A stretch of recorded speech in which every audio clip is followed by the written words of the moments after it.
친구 어머니가 계신데 그 어머니는 알러지가 좀 심해서 백신을 맞지 못하셨습니다. 그래서 코로나가 생긴 이후부터 바깥 출입을 거의 안 하시고 집에만 계셨는데, 또 이 어머니가 워낙 인품이 좋다 보니까 뭐 이전에 교회 분들이랑 주변의 성도님들이 늘 이 집에 와서 먹고 놀다 가시는 거예요. 한마디로 이 사랑방입니다.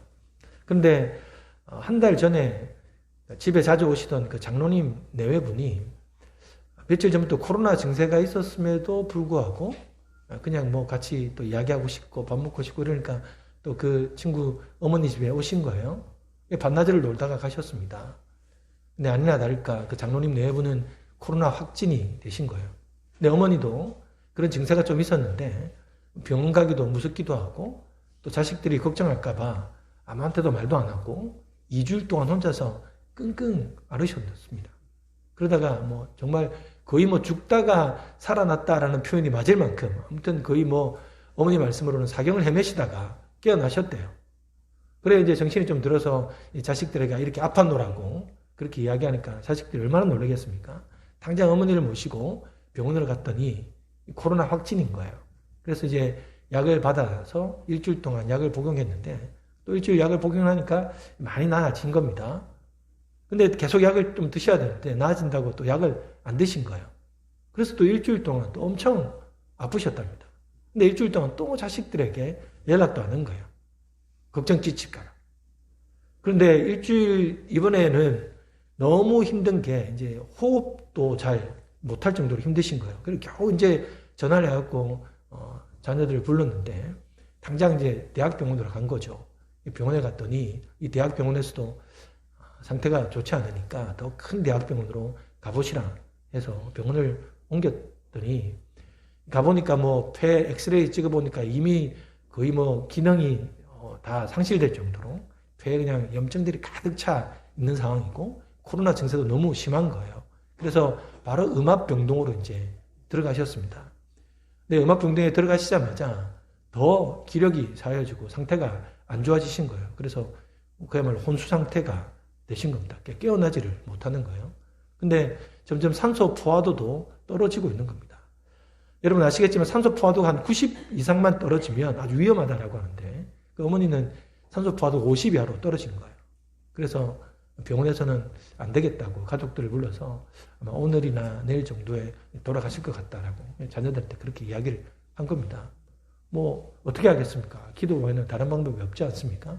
근데 정말 감사하게도 일주일 동안 음압병동에 계셨는데 다행히 코로나가 치료가 된 거예요. 코로나는 치료가 되어서 음압병동에서 이제 중환자실로 옮겼는데 그나마 죽을 고비를 넘기신 거예요. 분명 병원에서는 오늘 내일 정도밖에 안 되겠다 했는데 중환자실로 옮겼는데 여전히 산소 포화도는 많이 떨어져 있고 이제 자가 호흡 자체가 안 되시는 겁니다. 근데 인공호흡기를 하다가 나중에는 이 기도에 삽입을 해서 중환자실에 계셨고 또 이 폐렴을 치료하기 위해서 아주 강한 항생제를 쓰고 또 수면제를 쓰니까 더 이제 어머니는 깨어나지 못하는 그런 상황이 된 거예요. 이 중환자실에서 조금 좋아지나 싶었는데 역시나 전혀 차도가 없으시면서 조금 좋아지다가 결국은 산소포도가 더 떨어져서 다시 의사분들이 가족들을 부른 거예요. 두 번째 불러서 이번에는 진짜 힘들겠다고 의학적으로는 아마 더 이상 손 쓸 게 없다.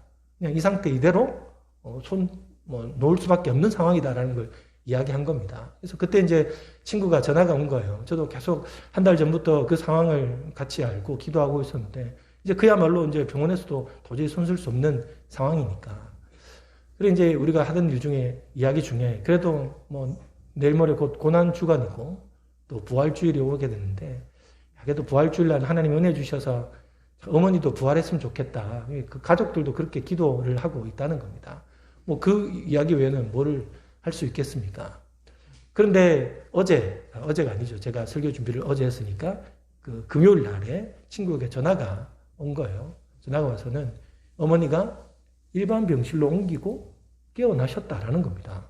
그러니까 병원에서도 이런 경우가 없었다는 거죠. 이미 2번이나 사망 선고를 했었고 마음의 준비를 하라고 했는데 정말 기적적으로 살아나신 겁니다. 그런데 이 어머니가 깨어나셔서 이제 친구에게 전화를 하신 거예요. 겨우겨우 이제 전화를 하시면서 이런 말씀을 하시더랍니다. 병실에 한 달 내내 누워 있었는데도 의식이 없었죠. 그런데도 마음속에는 내가 이대로는 죽을 수 없다. 그러니까 자식들을 다 이대로 갑자기 황망하게 죽을 수는 없다라는 그런 생각이 계속 들더라는 겁니다. 그러니까 몸은 깨어나지 못했을 뿐인데 의식은 있었던 거죠. 근데 뭐라고 하시는가 하면 그 사이에 아들아 내가 이 천국을 2번 갔다 온 것 같다라고 그렇게 말씀하시더래요. 그게 사실인 거예요. 이미 병원에서는 2번이나 사망 선고를 했기 때문에 어머니는 그야말로 천국을 2번 갔다 오신 게 맞는 거예요. 근데 진짜 어머니께서 천국 문 앞에 갔었는데 그 앞에서 남편분이 오시더라는 겁니다. 그 남편분이 막 황급히 오셔서는 왜 지금 오냐고, 지금 당신이 올 때가 아니야 라고 하면서 그렇게 막 막무가내로 밀어내더라는 거예요. 근데 그 친구 아버님은 여기 시골 교회 목사셨습니다. 평생을 시골 교회에서 목회를 하셨는데 저도 어릴 때 자주 갔었으니까 마침 또 그 집이 저하고 같은 손씨예요. 그리고 파도 같더라고요. 파도 같고 학렬도 제가 높아요. 20살 때 만났는데 그 친구 아버지가 제 손잡버린 거야. 저는 놀러 갈 때마다 밥 좀 차려주시게 뭐 하여튼 이렇게 농담 삼아 할 정도로 나중에 참 가족처럼 잘 지냈는데 아무튼 그 아버님은 제가 보아온 뭐 어떤 여타 목사님보다도 인품이 너무 좋으세요. 그냥 착한 목사님이세요. 그래서 친구 아들도 그냥 착한 목사예요. 근데 이 목사님이 평생을 시골 교회에서 목회를 하셨는데 그 교회가 목사님 은퇴를 얼마 앞두고는 이 원로 목사를 안 시키려고 쫓아보내신 거예요. 우리 같아서는 진짜 어떻게 그런 일이 있을 수 있나 싶지만 또 목사님 내보는 그냥 그래 뭐 그러려니 하고 교회를 그냥 나오신 거예요. 근데 뭐 말이 나왔지만 얼마나 그 마음에 상처가 되겠습니까? 평생 그렇게 교회를 위해서 일을 했는데 그러면서 아버님이 나와서는 마음고생하시다가 결국 쓰러지신 거예요. 그리고 얼마 후에 돌아가신 거죠. 먼저 하늘나라로 가셨습니다, 목사님이. 근데 이제 부인이 내템 이제 천국 문에 오니까 얼마나 급하셨는지 막 천국 문 앞에 나와서는 그렇게 자기는 지금 올 때가 아니라고 얼른 가라고 막 돌아가라고 그렇게 밀었는데 깨어나신 거예요. 그래서 저도 참 하나님께서 이 친구 목사네 가정에 이 부활절 선물을 주신 게 아닌가라고 그렇게 믿습니다. 또 부활절 선물이 하나 더 있는데 일부 예배 때 예옥석 집사님이 오셨습니다. 그냥 오신 건 아닐 거예요. 그죠? 마음을 뭐 어떻게 결정하셨으나 오셨겠지. 그냥 구경하러 오신 건 아닐 텐데 부활절 선물을 또 주신 게 아닌가라고 그렇게 생각합니다. 아무튼 여러분 우리 신앙이라는 것은 설명되어지기도 하지만은 설명되어지지 않는 부분이 많습니다. 특히 이 죽음 이후의 삶은 누구도 경험해보지 못한 것이라 살아있으면서 죽음 이후의 삶을 믿는다는 것은 사실 쉽지 않은 일입니다. 그래서 사실 이 제자들도 예수님께서 살아생 전에 내가 고난받고 죽임을 당하며 3일 후에 살아날 것이다 라고 누누이 이야기했지만은 예수님이 죽었을 때 예수님이 부활할 것이라 믿었던 제자들이 아무도 없었습니다. 왜 그렇습니까? 살아생전에 죽었다가 부활하는 사람을 본 적이 없고 우리도 예수님이 부활하지 않으셨다면 그 부활을 어떻게 우리가 믿고 알 수 있겠습니까? 그러니 제자들도 사실은 아무도 그 부활에 대해서 상상조차 하지도 못했던 겁니다. 그러니 여러분 지금 이 현대사회에서도 이 부활에 대해서 여전히 합리적이지 않다라고 생각하고 이성적이지 않다라고 생각하는 것이 어쩌면 당연한 것이 아닐까요? 근데 여러분 성경을 보면 성경은 이 부활을 설명하지 않습니다. 이 부활을 우리에게 설득하려고 하지 않는다라는 거예요. 그냥 단지 부활을 보여주고 부활을 선포하고 있을 뿐입니다. 그래서 여러분 이 믿음이라는 게 선물입니다. 그것을 믿는다는 것이 선물이죠. 그런 의미에서 우리가 부활을 믿는다는 것이 사실 그저 놀랍고 감사할 따름이 아니겠습니까? 그렇다고 해서 여러분 이 부활이 역사적 사건이 아니냐? 역사적 사실입니다. 성경에도 기록되어 있었는데 당시에 종교 지도자들은 이 부활의 역사적 사실을 감추기 위해서 가짜 뉴스를 퍼뜨립니다. 결국은 그 가짜 뉴스가 얼마나 독이 강했는지 많은 사람들이 그 가짜 뉴스를 듣고는 이 부활이 사실이 아니다라고 그렇게 말하기도 했다는 겁니다. 자, 그 본문이 마태복음 28장에 나옵니다. 제가 한번 읽어보겠습니다. 여자들이 갈 때 경비병 중 몇이 성에 들어가 모든 된 일을 대제사장들에게 알리니라는 말이 뭡니까? 이 경비병들이 무덤을 지키고 있었는데 예수가 사라진 거예요. 예수님 부활하신 거죠. 그러니까 이 모든 사실을 이제 대제사장에게 구하는 겁니다. 자, 그들이 장로들과 함께 모여 의논하고 군인들에게 돈을 많이 주며 이르되 너희는 말하기를 그의 제자들이 밤에 와서 우리가 잘 때 그를 도둑질하여 갔다 하라. 만일 이 말이 총독에게 들리면 우리가 권하여 너희로 근심하지 않게 하리라 하니 군인들이 돈을 받고 가르친 대로 하였으니 이 말이 오늘까지 유대인 가운데 두루 퍼지니라. 그러니까 예수님이 부활하셨다는 걸 자기도 알았습니다. 당연히 그 무덤을 지키는 경비병들은 너무나 잘 알죠. 24시간 지키고 있는데 예수님이 사라진 거야. 자, 이 사실을 알았던 종교 지도자들이 어떻게 합니까? 그 알고 있는 군사들에게 돈을 엄청 많이 준 거예요. 근데 군사들은 그러면 시체를 가져갔다라고 말하면 우리가 경비를 잘못 썼다고 혼이 날 텐데 어떻게 하느냐? 우리가 다 총독에게 이야기해 줄 테니까 걱정하지 말고 너는 이 가짜 뉴스만 퍼뜨려. 그러면 되는 거야. 그래서 돈을 많이 받고는 실제로 이제 군사들이 제자들이 예수의 시체를 훔쳐갔다라고 온 동네 퍼뜨리기 시작한 겁니다. 그래서 그들은 부활을 목격했음에도 자신들의 안위를 위해서 부활을 가짜 뉴스로 둔갑시켜 버렸습니다. 이런 걸 보면 부활이라는 것이 뭐 설명되어지고 또 본다고 한들 다 믿는 게 아니라는 겁니다. 그래서 성경은 부활을 설득하지 않습니다. 부활을 선포하고 있는 거예요.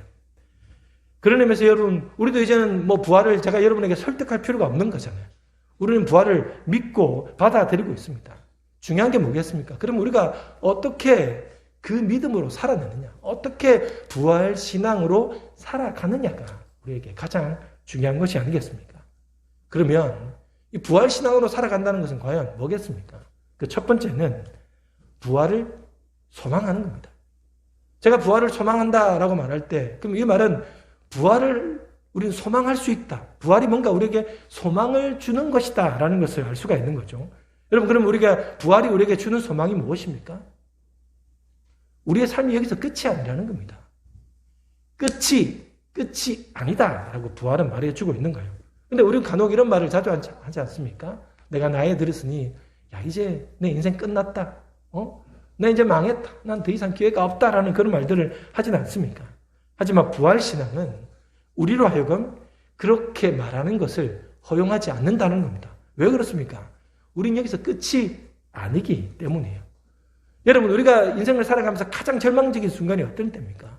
죽음을 앞두고 죽을 때 가장 절망하지 않습니까?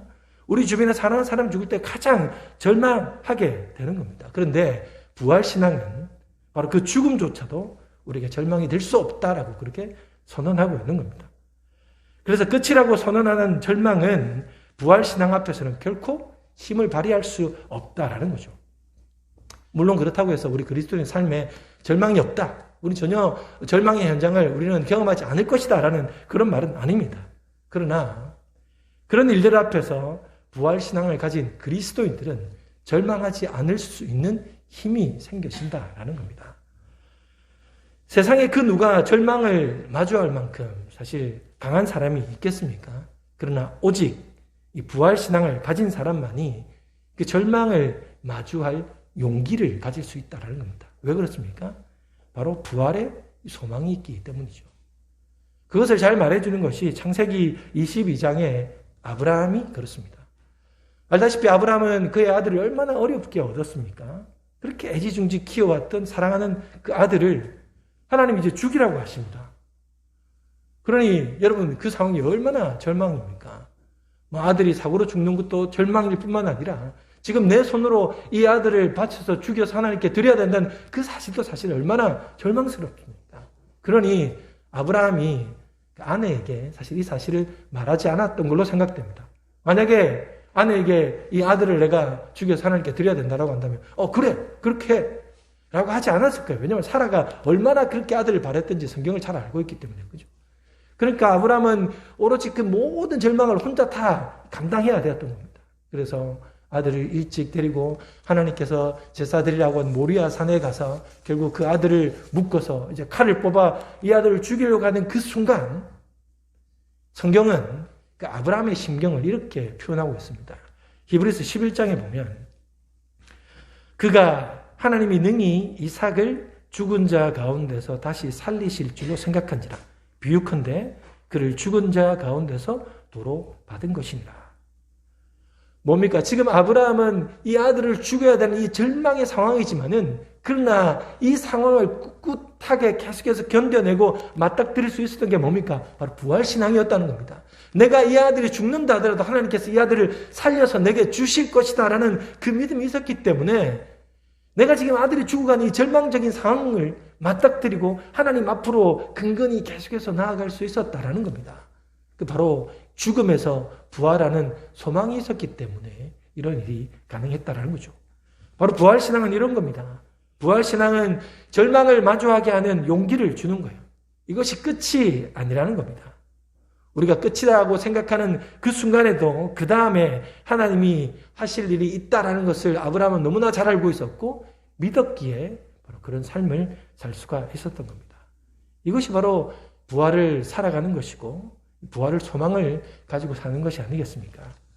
여러분, 우리가 소망할 때 우리는 인생의 많은 장애물들을 뛰어넘을 수 있습니다. 우리가 소망할 때 우리는 낙심하지 않을 수 있습니다. 그래서 로마서 5장 5절에 보면 소망이 우리를 부끄럽게 하지 않을 것이다 라고 말씀하고 있습니다. 여러분 믿으십니까?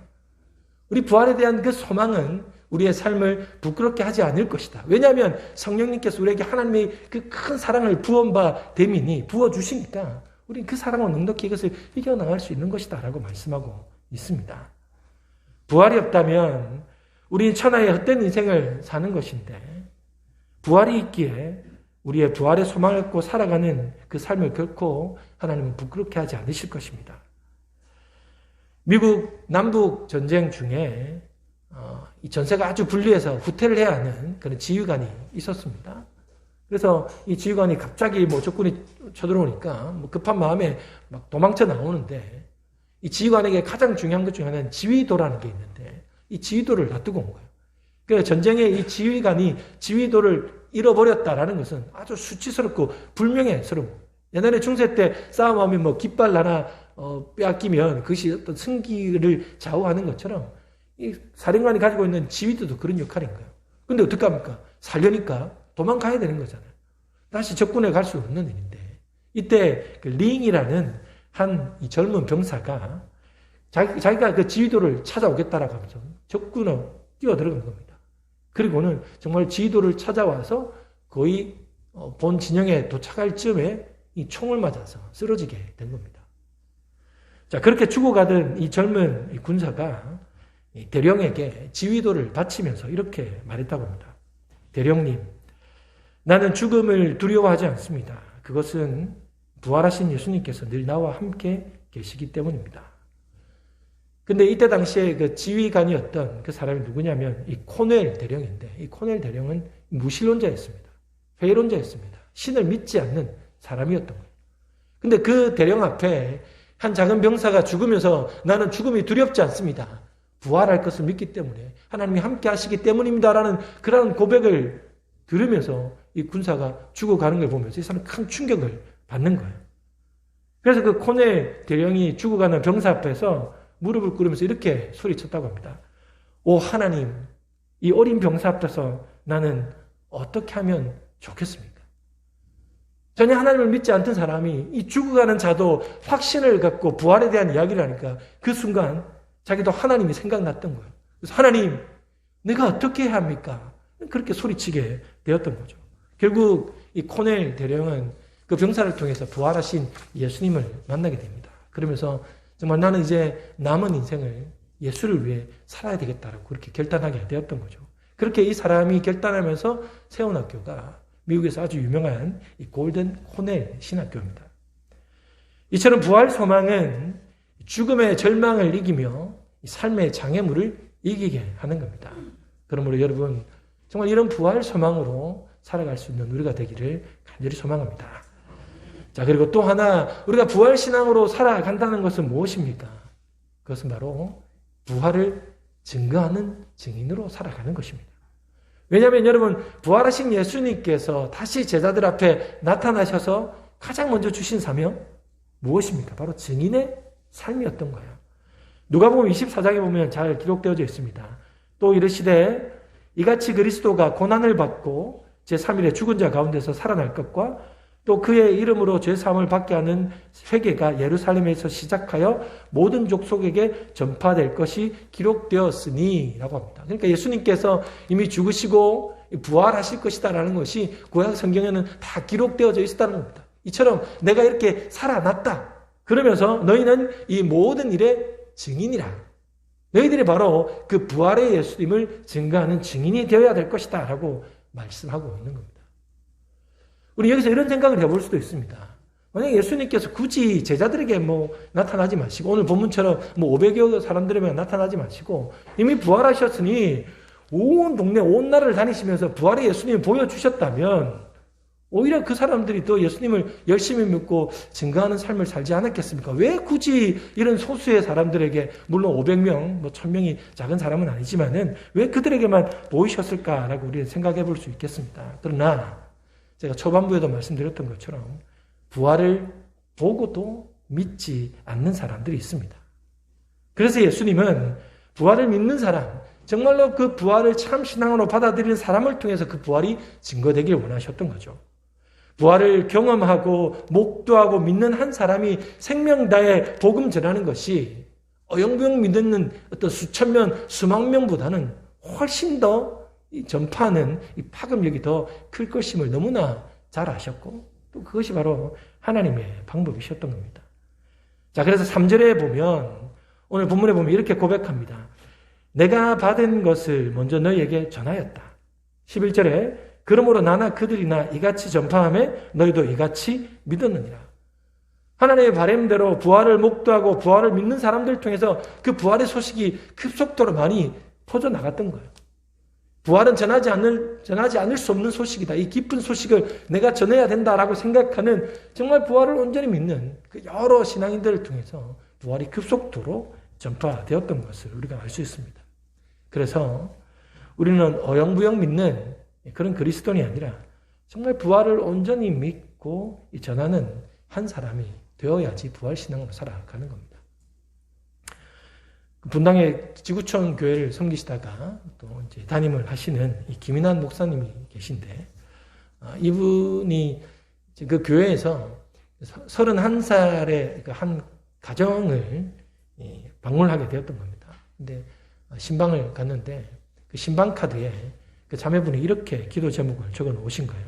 첫째는 남편이 하나님을 믿고 구원받을 수 있도록, 두 번째는 가족 모두 건강할 수 있도록, 세 번째는 폐렴인 줄 알고 CT 촬영을 했는데 작은 혹이 있어 정밀 검사가 필요한데 이 검사 결과가 잘 나올 수 있도록 이렇게 이제 기도 제목을 내신 거예요. 목사님은 이제 그 기도 제목 카드를 보고는 그 가정을 위해서 기도합니다.